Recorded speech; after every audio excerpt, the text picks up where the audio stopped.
Hello, my name's Andrew and welcome back to All About Russia. Today we're going to be talking about the Altai Krai.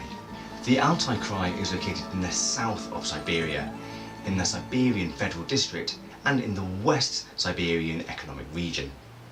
It is over 65,000 square miles in area, being it the 24th largest federal subject in Russia with a population of over 2.4 million people.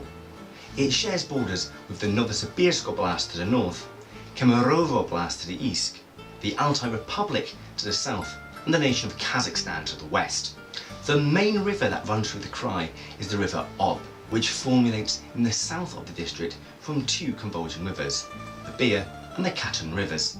The Ob River flows throughout Siberia and at over 3,000 miles in length is the 7th largest river in the entire world, although only 300 of those miles are within the Krai.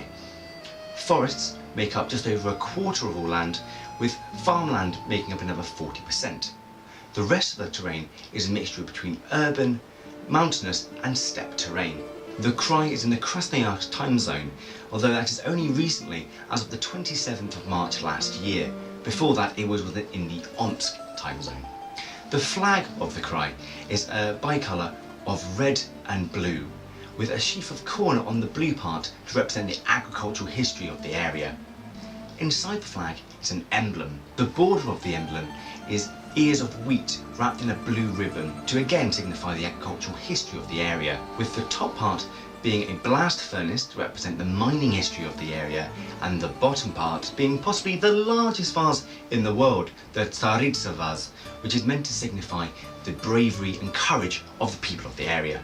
The Altai Krai is administered as 59 districts, with 9 of these being of city level and 1 as the closed city of Sibirsky.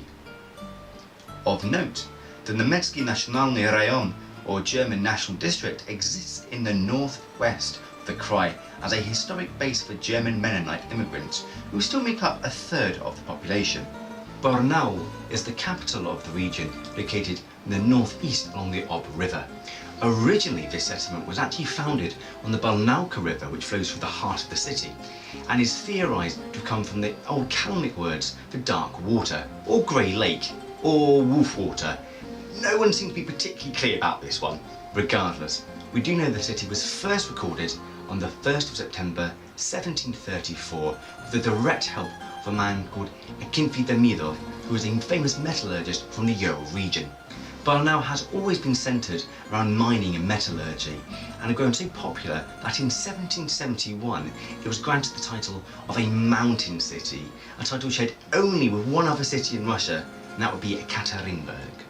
At the end of the 19th century, there were 70 gold mines still in operation, producing over 100 pounds of gold a year. This wealth could be seen in the city, and the first museum opened up in 1823, and the first observatory opened up in 1835. As the mines eventually did dry up, the city turned to production, with particularly black sheepskin coats becoming famous across the Tsarist Empire, being made in Barnaul. In 1914, the city was the site of the largest anti-draft riot in the whole of Russia, with over 100 people being injured. However, the following year, the Trans-Siberian Railway was connected to the city, and progress boomed from there. When the Bolsheviks took the city in 1917, it was already a huge hub for agricultural activities, and was renamed the capital of the entire region in 1937. As World War II started, much like the rest of Siberia, heavy manufacturing became an important industry, and it's estimated that as much as half of the light ammunition used in the entire Eastern Front came from Barnaul. In the 1950s, the city became a hub for those moving to the Virgin Landscape under Khrushchev, and helped transport hundreds of thousands of people into Kazakhstan, Central Asia, and across the rest of Russia. Today, the city boasts a population of over 500,000 people, and is still a vital centre for industry, agriculture and mineral works. We know today that the Altai Krai region has been inhabited for at least 41,000 years, thanks to an incredible discovery made in the south of the Krai. In the 1970s, Soviet scientists discovered in a cave in the very south of the Krai a completely, and at that time, unknown third cousin species to the human evolutionary process, something we now know as Homo denisovans. I won't go into great detail about it now, but I will include a link to a fascinating video about it in the description. For much of the history of the region, we're unfortunately having to fall to guesswork and estimations, as there are simply not many written or archaeological records of who lived in the area.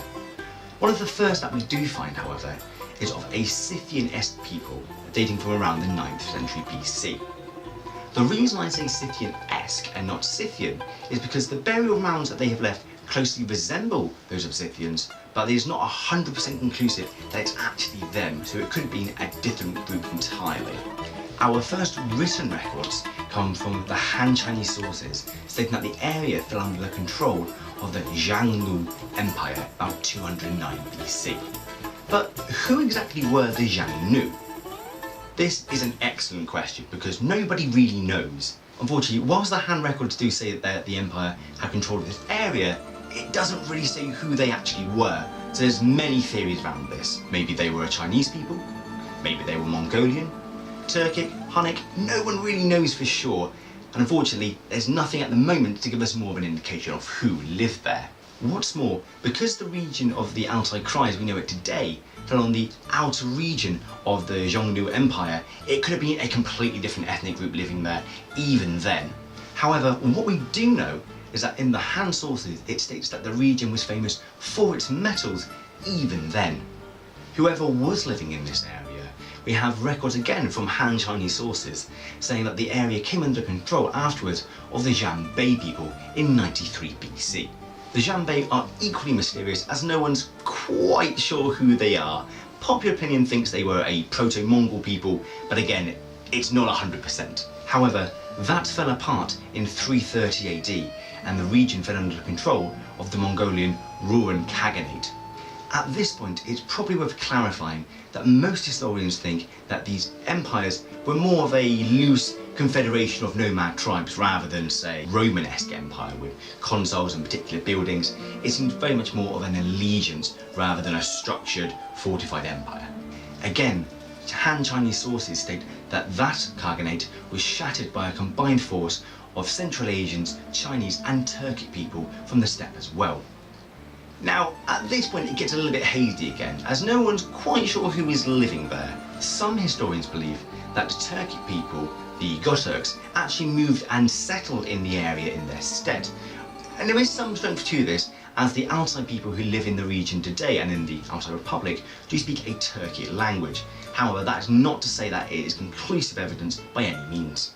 The next confirmed people in the area is not until the 13th century, where the Telengid or forest people are recorded as living in the area by their conquerors, the Mongols. This is where the Altai people, as we know them today, are first recorded. And interestingly enough, one of the things that the Mongols demanded in tribute was not only men, women and metals, but also honey. We'll get back to this a little bit later. The lands that now make up the Altai Krai were incorporated into the Mongol Empire, which when that fractured became part of the Golden Horde. With further pressure from Chinese, Mongolian and Russian forces as well as Central Asian tribes, the Golden Horde fragmented and collapsed and was reformed in 1635 as the Four Oirat State, or as it was later known, the Dzungar Khaganate. Now, in the west, Russia had been expanding eastward since the time of Ivan the Great. Finding itself in conflict in 1700 with the Baltic superpower, which was Sweden at the time, was a big problem because Russia got the majority of its copper from Sweden. As such, Russia was looking for a new area to get their metals from. The Altai region, being famous for its metals, had held Russian interest since about 1600, but any attempts to colonize or mine the area had been driven back by fierce native resistance. This changed towards the end of the 17th century, when due to political issues within the Dzungar Khaganate, they actually moved a lot of the people living in what now the Altai region further south, thus leaving it depopulated and open to expansion. The first Russian village, Karamatskaya, was founded in 1696, and in 1709 the first fortress was established at Biysk by the Tsar. This included the area into the Siberian province, which at that point was one of 8 provinces which made up the Russian Empire. In 1710, the Zhonga people actually burnt that fortress down, and this prompted a rash of forts to be built on the Irtysh line. The Tsar was encouraging people to move into the area, but it wasn't until one businessman, Akinfi Demidov, who had huge holdings in the Urals, ploughed both men and resources into the area, that production began in full. Soon, in addition to copper, it was producing silver and gold as well. In fact, the whole region was so profitable that on the 1st of May 1747, the then Tsarina Elizaveta took the entire place and put it under her own control, getting 100% of the profits for it with none of the labour. Autocracy at its finest. The region was thereafter known as the Altai Mountainous District, and it was transferred from the Siberian province into the Tobolsk Governorate in 1782. In some respects, this time did have a bit of a similarity with the American West, about 100 years later, with the idea of boomtowns, mining and raiders going around. But it was perhaps more of a bleak affair than that, as the people going there were not free, they were serfs sent to the area and had no choice in the matter. In 1762, the Russian Senate decreed that the old believers, people who had left Russia because of a theological dispute about how many fingers to use when making the sign of the cross, were allowed back into Russia proper and encouraged to settle in the Altai region.